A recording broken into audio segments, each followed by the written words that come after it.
Vamos abrir a palavra de Deus em Gênesis.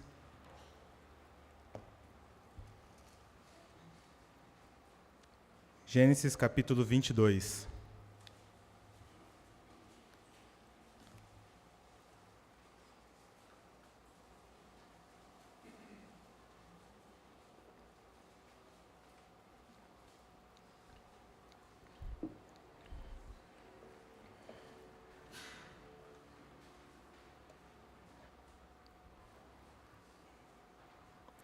Gênesis capítulo 22, verso 1.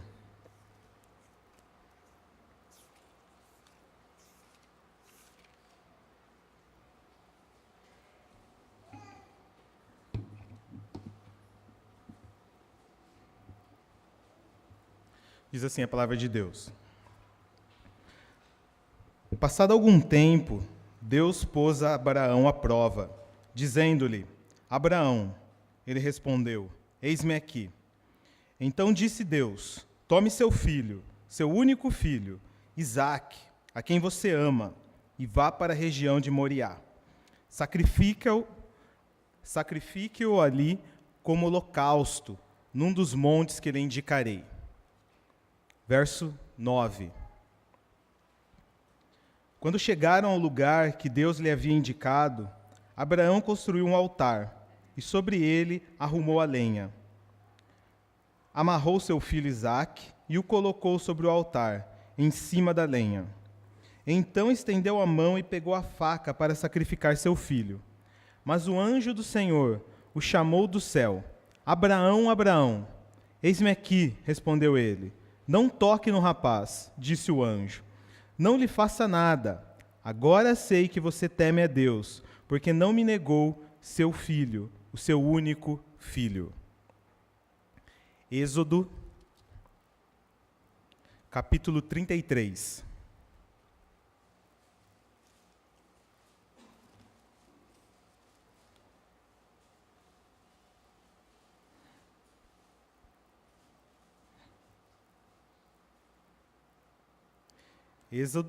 Livro de Êxodo, capítulo 33, verso 1.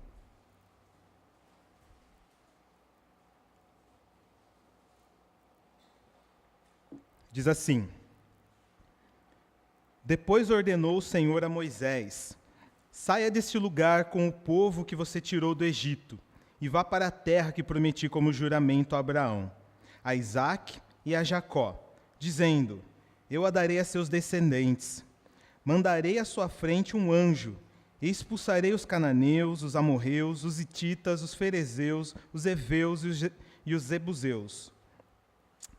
Vão para a terra onde manam leite e mel, mas eu não irei com vocês, pois vocês são um povo obstinado, e eu poderia destruí-los no caminho. Verso 12.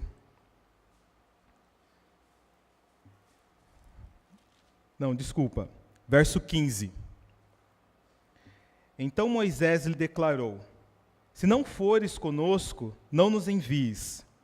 Como se saberá que eu e o teu povo poderemos contar com o teu favor, se não nos acompanhares?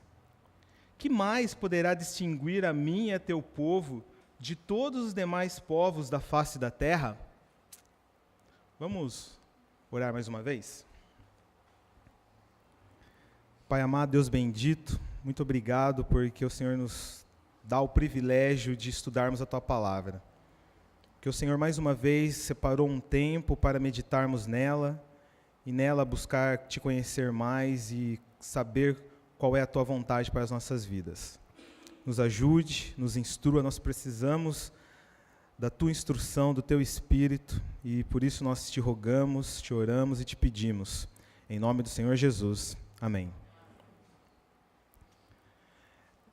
Os dois textos que nós lemos essa noite têm como, talvez, personagem principal dois homens, né? Abraão e Moisés.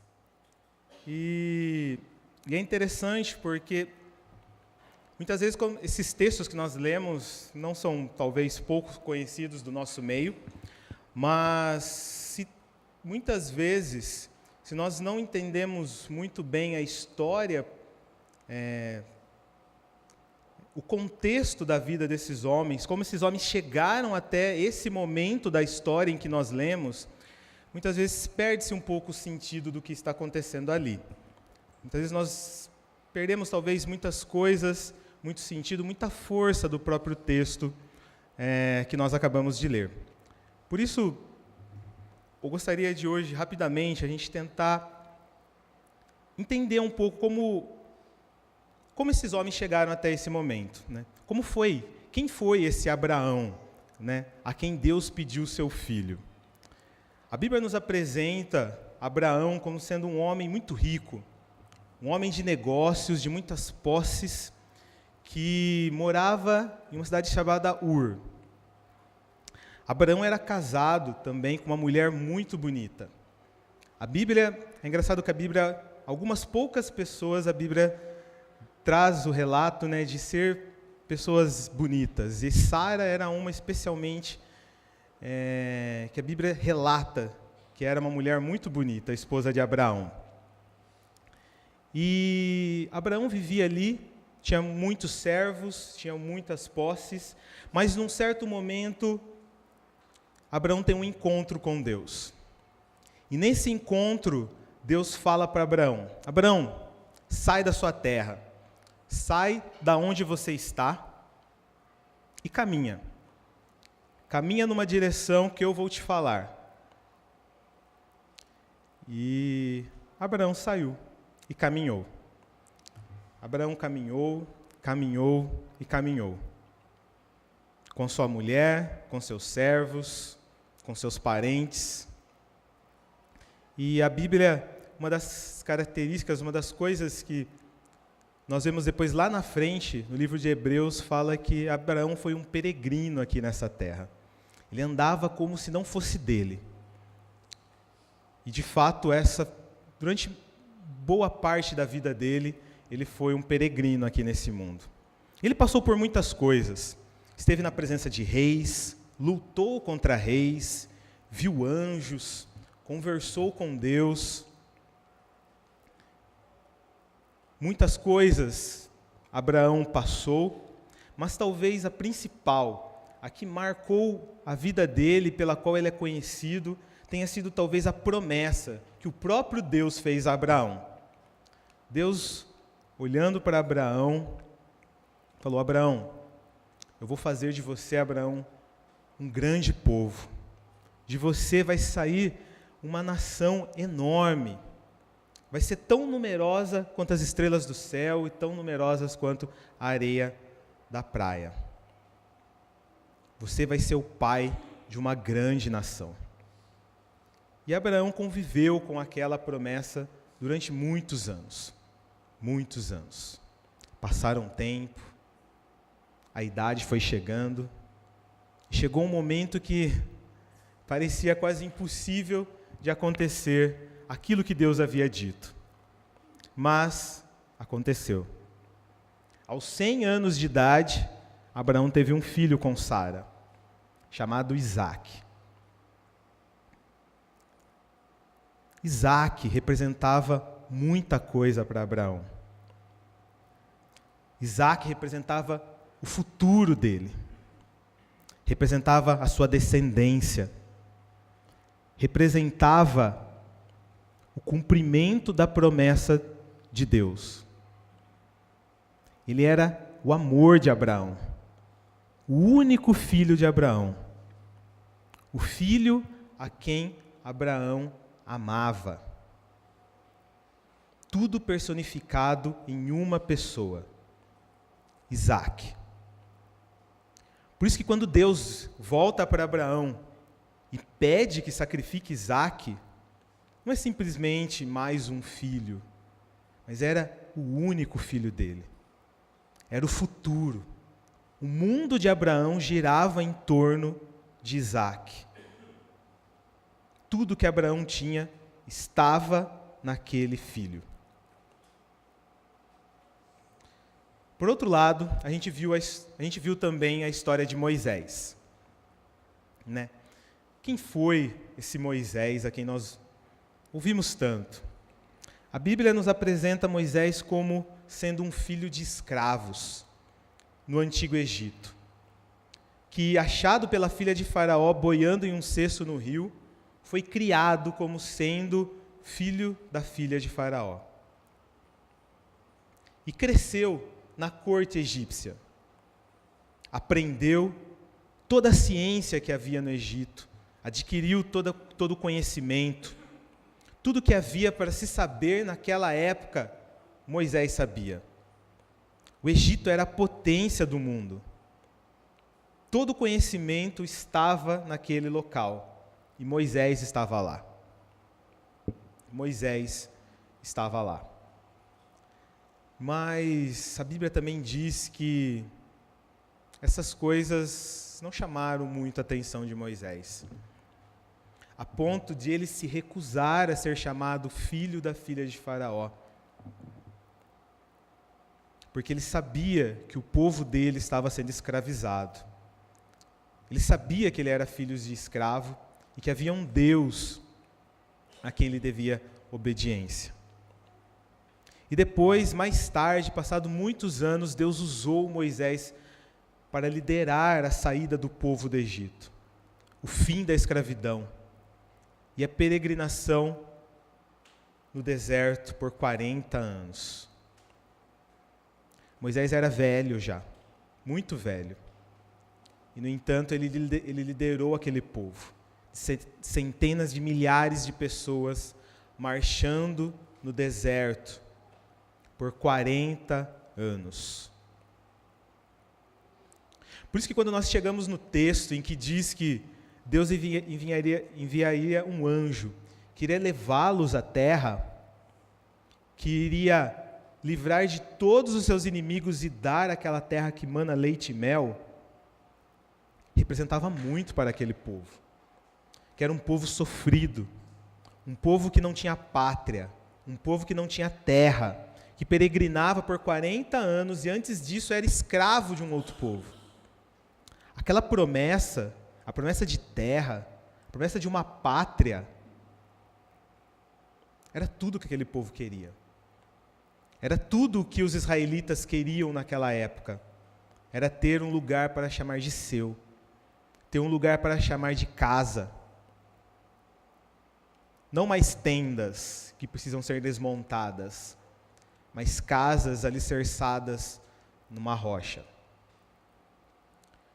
Por isso que quando Deus diz que iria enviar um anjo que iria levá-los, aquilo era tudo que o povo queria. Aquilo era tudo que o povo esperava. Aquilo era tudo que o povo precisava. Essas duas histórias que nós acabamos de ler a respeito e conversarmos um pouco, de certa forma elas são complementares, se a gente olhar bem. Em uma, nós vemos Deus voltando para o seu servo, Abraão, e pedindo o filho de Abraão. Pedindo tudo que Abraão tinha, pedindo o mundo, pedindo o próprio coração de Abraão. Falando, Abraão, eu quero tudo que você tem. Me dá. Por outro lado, na outra, nós vemos Deus dando tudo o que o povo queria. Vocês querem terras? Vocês querem uma terra que mana leite e mel? Vocês querem parar de peregrinar? Chega de andar pelo deserto? Eu te dou. Eu dou uma terra. Vai ter um anjo aí que vai levá-los, que vai caminhar com vocês. Isso é tudo que vocês querem? Então eu te dou. Eu te dou. Em uma nós vemos Deus pedindo tudo que Abraão tinha. Tudo que Abraão tinha era o seu filho. Naquele momento,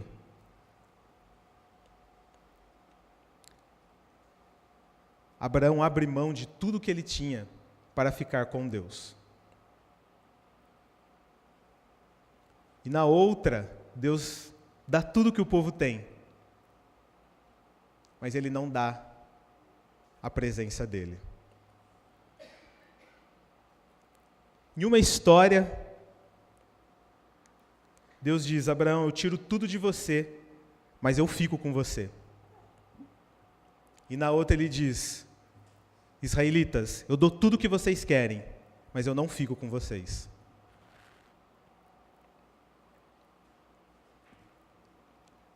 Muito interessante, porque essas histórias trazem para a gente um princípio muito básico e que permeia toda a palavra de Deus, que é: se eu não tenho nada, mas eu tenho Deus, então eu tenho tudo. Por outro lado, se eu tenho tudo, mas eu não tenho Deus, então eu não tenho nada.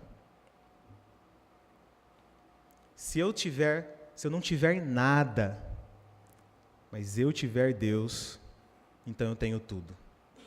Abraão sabia disso. Eu posso dar tudo para Deus, mas se eu estiver com Ele, então eu estou sossegado.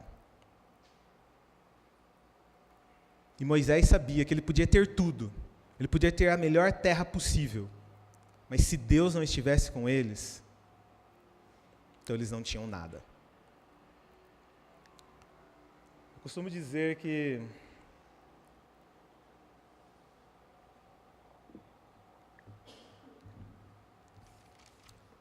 às vezes eu crio algumas teorias na minha cabeça e eu brinco que eu crio uma teoria de mim para mim mesmo, que é: Deus costuma dar para a gente quase tudo que a gente quer. Se você prestar muita atenção, uma vez, lembro quem que foi que falou, que eu acho que Miller, aquele pregador que todo mundo gosta de falar dele, né? Ele tinha um livro de orações respondidas.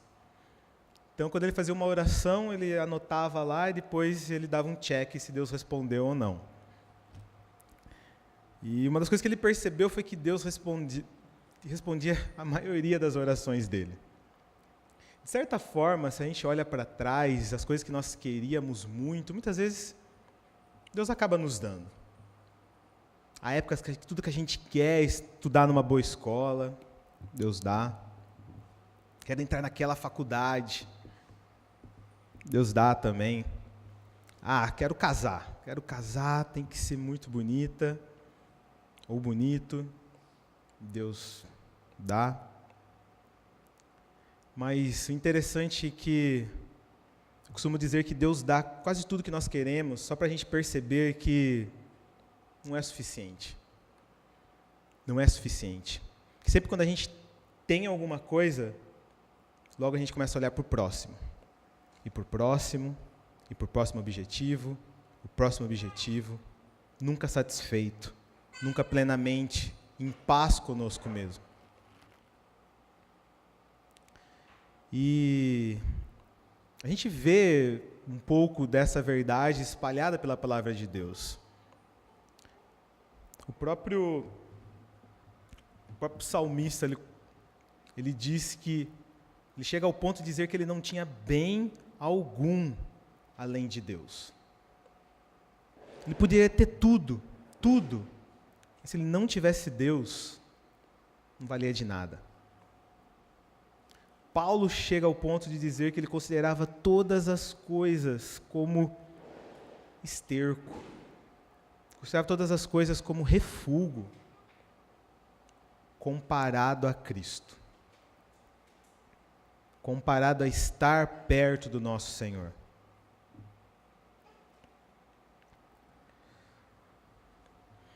Ele também diz que no Senhor nós vivemos, nós andamos, nós existimos nele. Se a gente olhar pelo outro lado, sem Ele, nós não existimos, nós não andamos, nós não vivemos.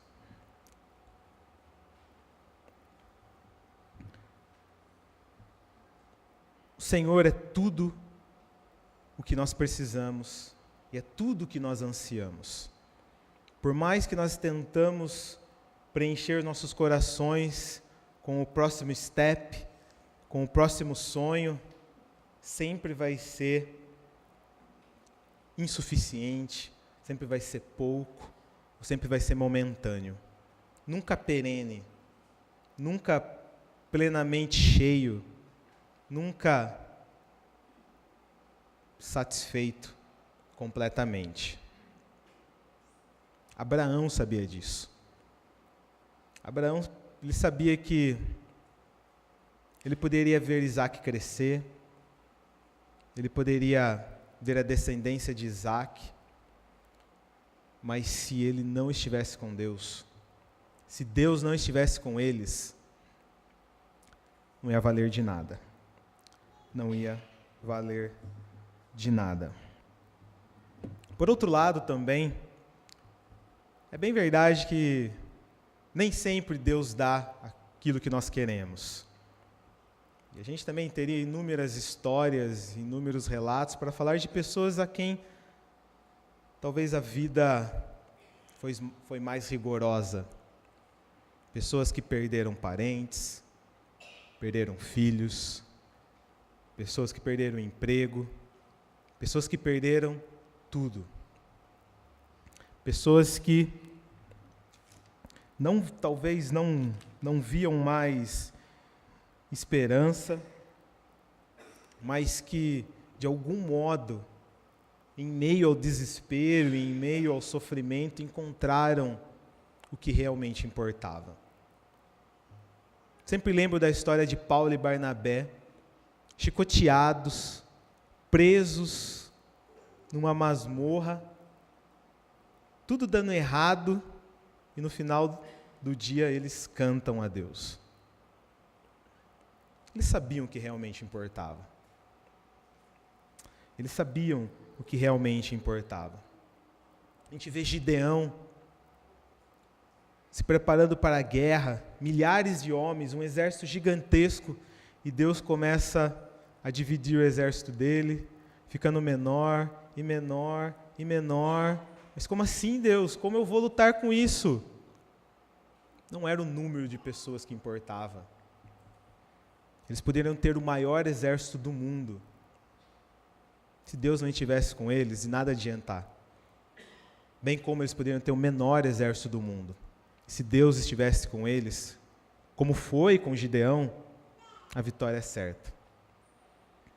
Lembro da história de Eliseu, quando o exército da Síria via para atacá-lo, milhares de homens, o servo dele entra em desespero, ele fala: calma, você não está vendo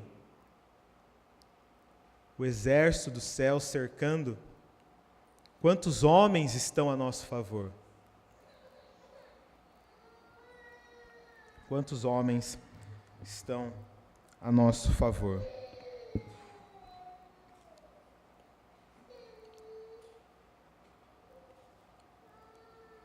Como dissemos, nisso a gente pode tirar um princípio básico da palavra de Deus. E da qual também a gente vê espalhado pela Bíblia, que é a suficiência do nosso Deus.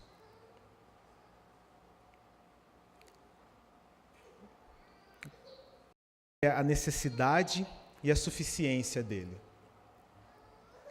A necessidade porque nós podemos ter tudo, mas se não tivermos ele, então nós não temos nada. Então ele é necessário.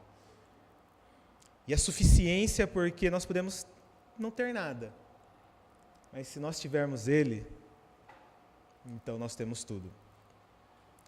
O nosso Deus, ele é necessário, e o nosso Deus, ele é suficiente. Tudo começa e tudo encerra nele. Se nós estivermos com ele, se você estiver com ele, então você tem tudo o que você precisa.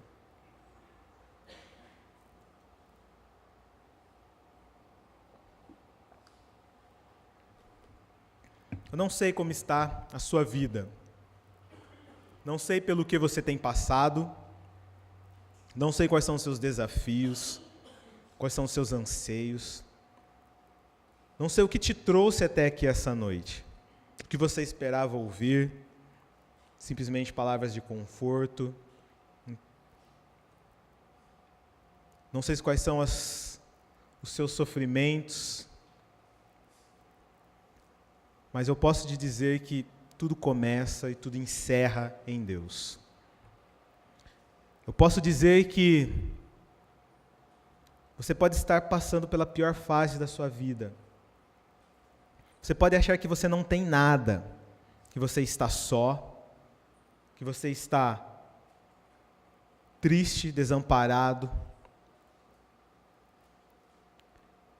Mas Deus, Ele é suficiente. Por outro lado, você pode achar que você tem tudo. Mas tudo bem com a sua vida, não falta dinheiro, a família está feliz. Isso não é suficiente. Se não tiver Deus, vai sempre faltar algo na sua vida. Vai sempre faltar alguma coisa. Gosto de pensar também os milagres que acontecem na Bíblia. Quando nós lemos a respeito dos milagres que o próprio Jesus executou aqui nesse mundo, nunca os milagres eram um fim em si mesmo. Nunca os milagres eram o objetivo final. Quando nós vemos, por exemplo, os leprosos, os 10 leprosos que foram curados,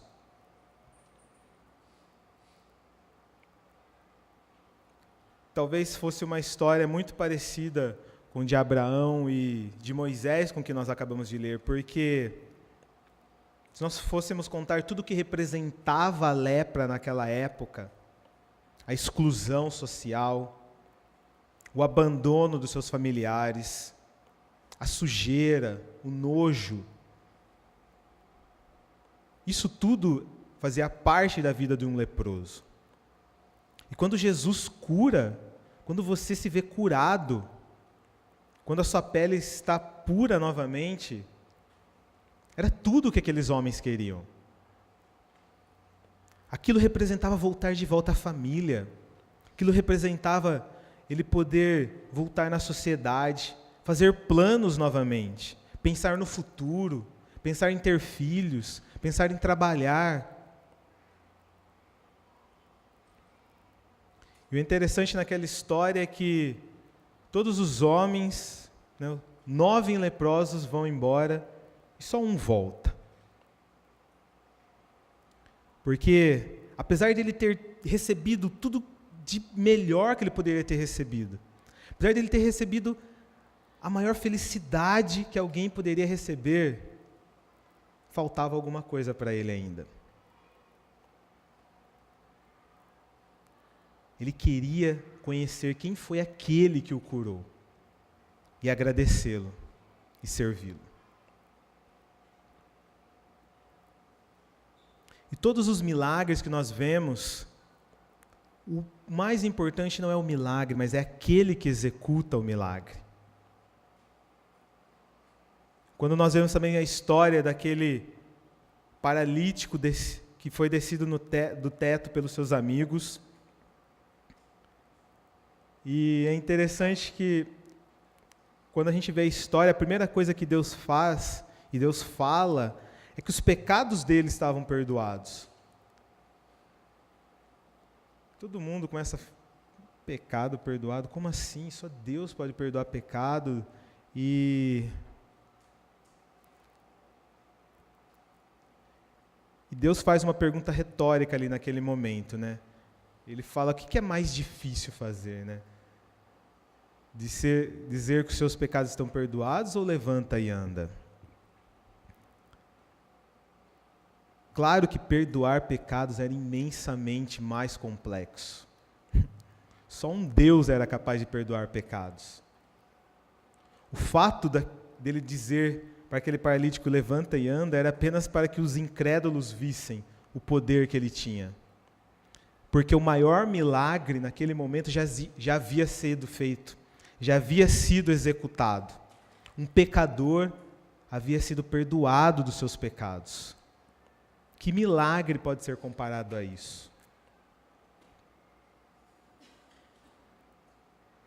Portanto, nós podemos correr atrás de bens, atrás de nossos bens materiais, podemos ter saúde, podemos ter tudo o que nós quisermos almejar, tudo o que nós imaginarmos e pensarmos, mas se nós não tivermos Deus, se nós não tivermos aquele que nos dá todas as coisas, vai ser sempre suficiente. E apenas para encerrar, gostaria apenas que nós fôssemos para casa lembrando dessa lição que nós aprendemos de fato com esses dois homens. Às vezes, eu lembro quando eu era muito criança, eu ficava pensando muito nos privilégios que os homens de Deus tiveram, né? O privilégio que Abraão teve de falar face a face com Deus, de Moisés ouvir da boca de Deus muitas coisas. Mas, de fato, privilegiados somos nós de ter tudo isso escrito. E nós não precisarmos quebrar nossa cara, porque esses homens já passaram por todas essas dificuldades por nós. Para nos ensinar, para nos instruir, para nos mostrar qual é o caminho correto.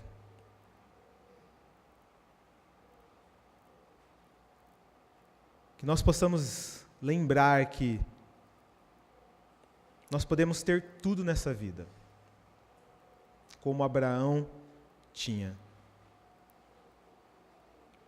Mas Abraão entendeu que tudo que ele poderia ter sem Deus não valeria de nada.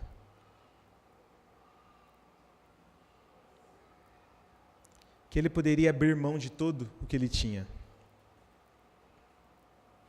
Se ele ficasse com nada, mas Deus estivesse com ele, então ele estaria plenamente satisfeito. E Moisés da mesma forma.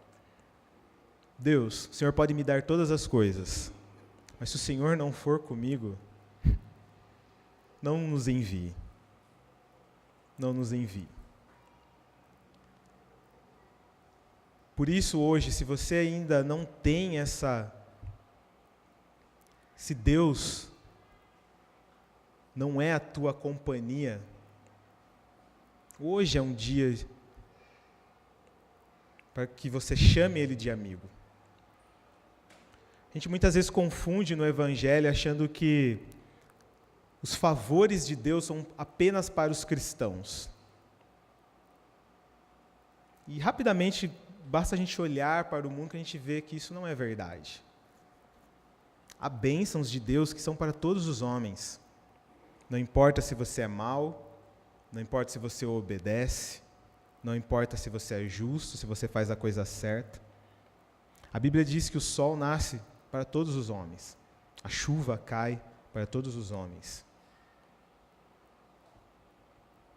O que faz os cristãos diferentes não são os favores de Deus para nós. O que nos torna diferentes é a companhia de Deus. O que é o nosso diferencial é nós podermos chamar Deus de amigo. É estar lado a lado com o nosso Deus. Por isso que, se hoje você sair por aquela porta sem essa certeza de que Deus é teu amigo, sinto lhe dizer, mas você vai continuar vivendo insatisfeito, continuar vivendo de forma incompleta, porque aí vai faltar algo. Vai faltar algo na sua vida, vai faltar algo enquanto Deus não for o centro do seu viver. Cristo morreu na cruz exatamente para isso. Cristo deu a sua vida na cruz do Calvário para que Deus pudesse nos fazer companhia. A gente costuma dizer, né, que a Bíblia nos apresenta diversas mortes. Mortes diferentes, mortes físicas, mortes espirituais, a morte eterna. Mas todas elas são sempre separação. Sempre faz referência à separação. E a morte espiritual é exatamente essa. A morte é a separação do homem com Deus. Viver aqui nesse mundo sem a certeza da salvação é viver separado de Deus.